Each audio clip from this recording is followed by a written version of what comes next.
Hello there. This is my 16th lecture on transistor design and applications. And the topic of today is the band gap voltage reference.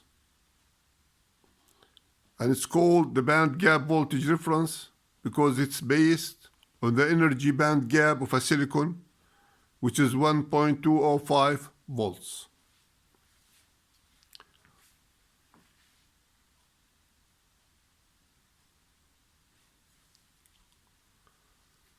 The circuit that you see in here, it's colorful to give more meanings, where temperatures are taken for these devices at 25 degrees centigrade room temperature, that's for the blue color, and at minus 25 degrees centigrade for the green color, and 125 degrees centigrade for the red color. So to make the equations and the numbers meaningful, I used colors. This is a simple form, or a very simple form, of that energy band gap reference voltage. And it's made of 3 transistors, as we see in here, and 3 resistors, and a current source. Q1 in here, and I called it the reference transistor. Q2 in there, and I call it the multiplying transistor, multiplying stage. And the third stage is Q3, which is the voltage regulating transistor or stage that regulates the voltage with a variation of current, load current.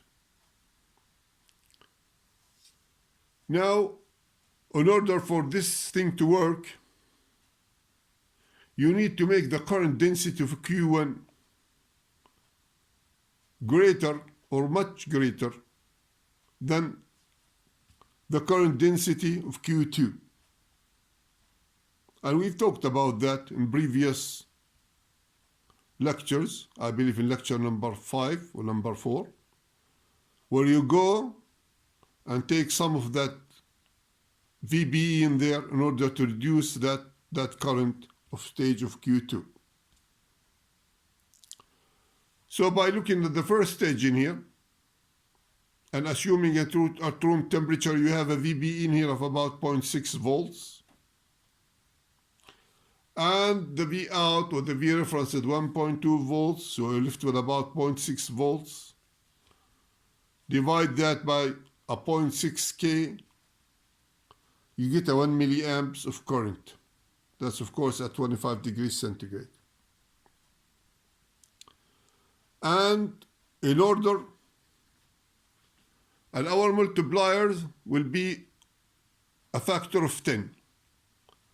So in a case like this, we choose our RC to be 6K and our E to be 0.6. So the ratio is 10.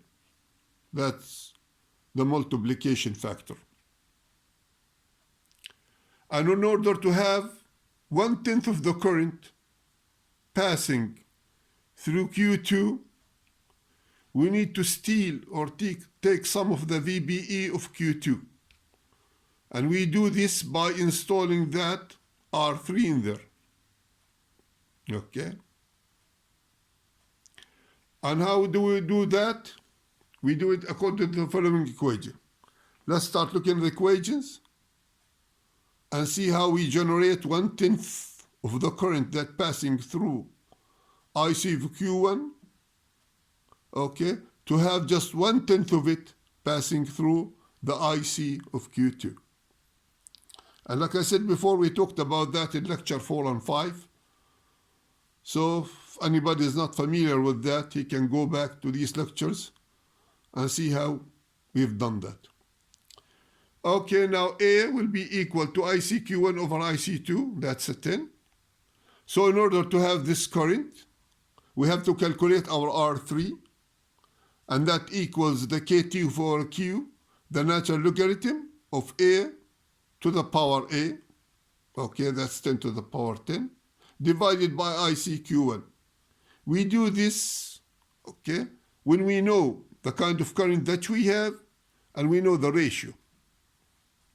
So we just plug these numbers in there and we get our thermal voltage in there, which is 26 millivolts, that's 25 degrees centigrade.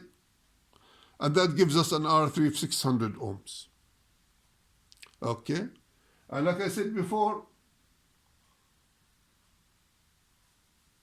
sometimes you don't know exactly. If you have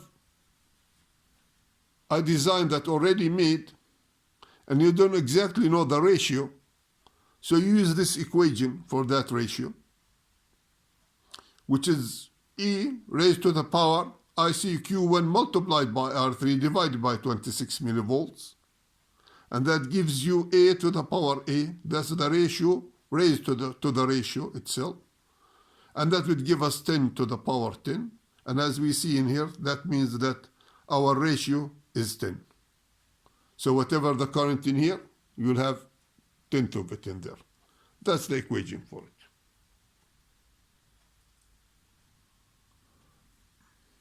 And before we go deeper into these equations, and hopefully not confusing anybody,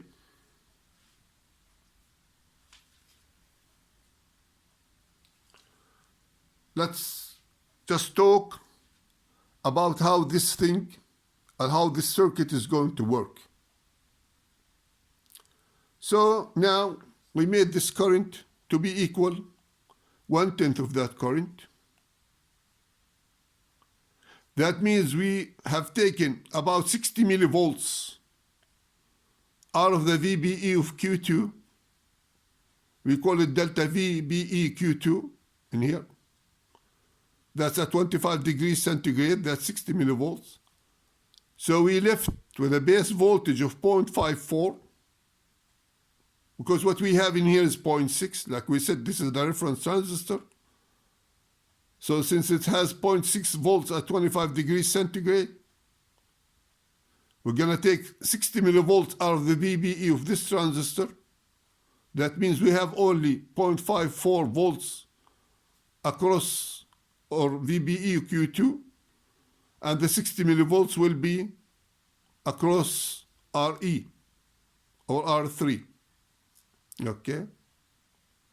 And we have a multiplication factor, like we said, it's 6K by 0.6K, that's a multiplication of 10.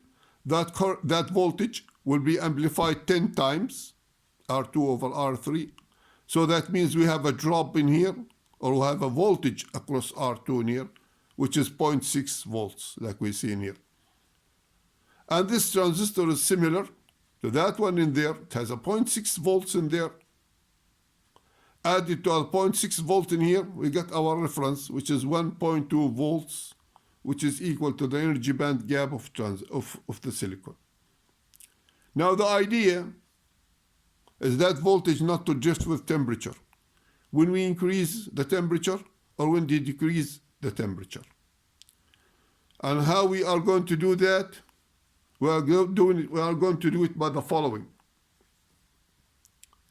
As temperature increases, the VBE of this transistor and all these transistors will start decreasing. And it will decrease by a value of minus 2 millivolts per degree centigrade. That's for Q1 and for Q3, as are written in here. While this transistor will make it to have a temperature coefficient of minus 2.2 millivolt per degree centigrade. So that means we have an additional 0.2 millivolts for this. And this can be done through the fabrication and the technique that is used in fabrication. And we're going to see this in the following lecture, in the following equation. Now, since we made the introduction, I believe we are ready to see this complicated equations. You don't have really to understand every bit of it, but I have to present it just to know how how the numbers are taken or how they came about. The equation states in here that VBE equals the following, as you see in here, where VGO is the energy band gap for the silicon, which is 1.205 volts, call it 1.2 volts. You have your T in here, which is the absolute temperature in Kelvin. You have your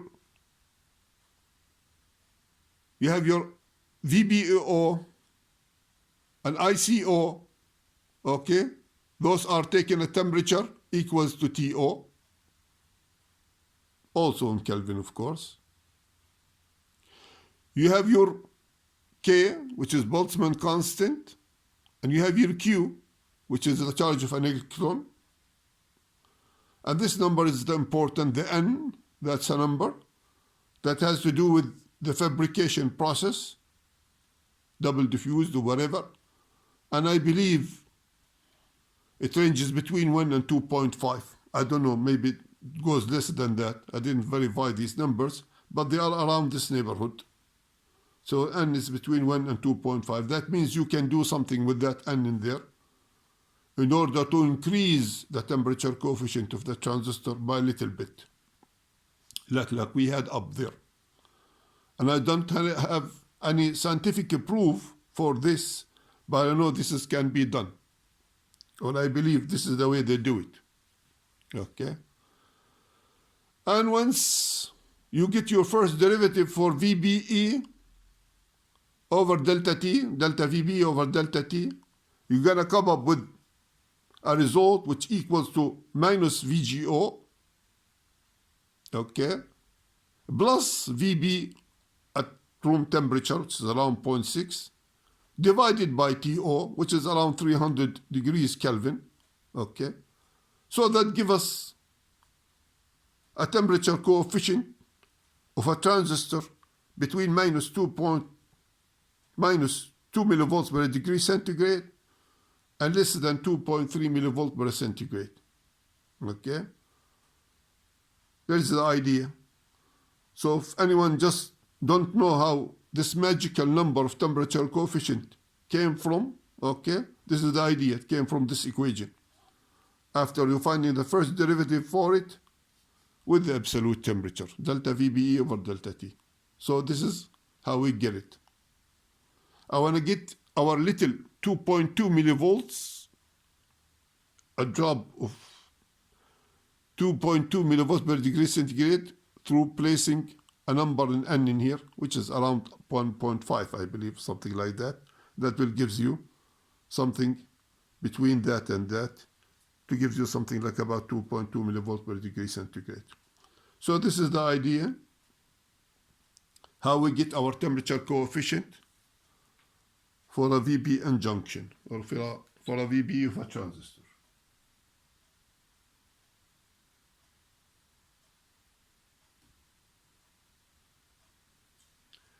Okay, let's now see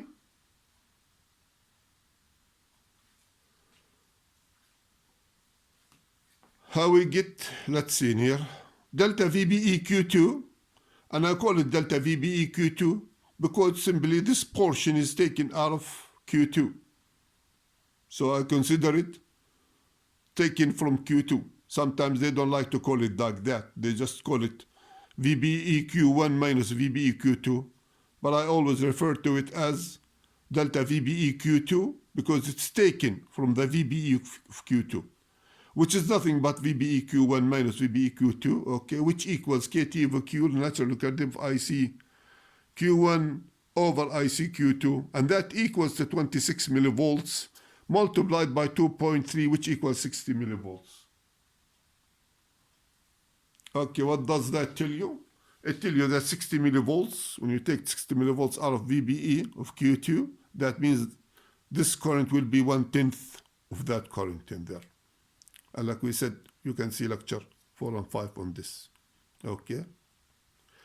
Now, let us compare the circuit behavior at temperature 25 degrees centigrade, which is the blue, and at 125 degrees centigrade, which is the red. And I have the green also. I don't have the equations for it, but it's the same equation, by the way. You're going to see it down there.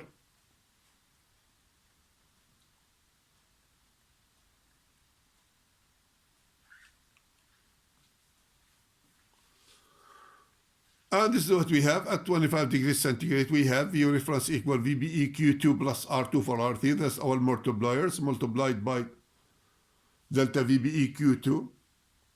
And you plug these numbers in here, okay, to find what the temperature is at 125 degrees centigrade. And we've done in here, okay, it's the temperature coefficient of Q1 minus the temperature coefficient of Q2. Those are the little 0.2 millivolts that we got in here through playing with the N in there, okay. And when you multiply it by the temperature, which is 100 degrees centigrade, and add that to our 60 millivolts, and multiply it by the multiplier that we have in here, 6K over 0.1K, add it to the 0.4 volts, you get your 1.2 volts reference. So that means the voltage is still holding after 100 degrees. Because at that temperature, you have your VBE of Q3 equals to only 0.4. Because this coefficient is 2 millivolts per degree centigrade multiplied by 100. That's 0.2 volts. Taking out of the 0.6, you get your 0.4. And you're going to add to it your 0.8. So just add your 0.8 to your 0.4, and you got your 1.2 volts in there as the equation down there. And a similar situation too, where you have your Q1 reference voltage, which is around 0.4 volts at 125 degrees centigrade, okay? And this one in here will take 80 millivolts out of it, so you're left with about 0.32 volts for it. And your 80 millivolts, and you multiplied by 10, you're going to get 0.8 volts. When you add it up to that 0.4, and there you get your 1.2 volts, okay? And similar equation is used when the temperature is minus 25 degrees centigrade. That's minus 50 from the 25 in here, okay? The same thing in here happen.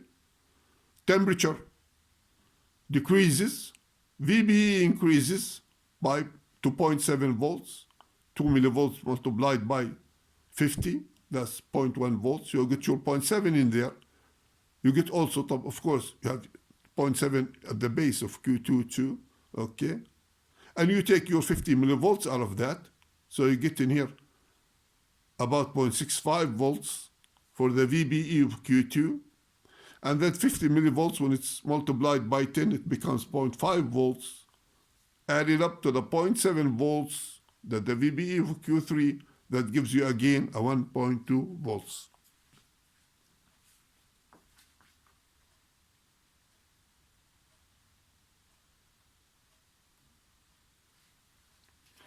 And to be honest, I didn't find any reference to exactly tell the numbers as I put it in here. So all of that, just the work of my mind. But I believe it's logical because it's made on common sense and it's made on logic. So I didn't really find. Yes, I can say something about the two application notes in here. They are very, very nice, and they clarify the subjects. It's from National Semiconductor, so just Google them. National Semiconductors, AN42 and AN56. Those both are very nice and very, very good papers on the subject. So anybody is interested further, he can just read those.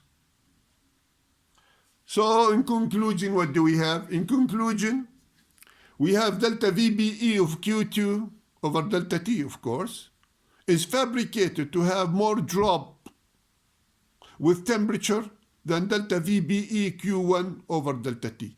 Of course, that includes delta VBE of Q3, okay? So that's the idea, or that's what I came up with.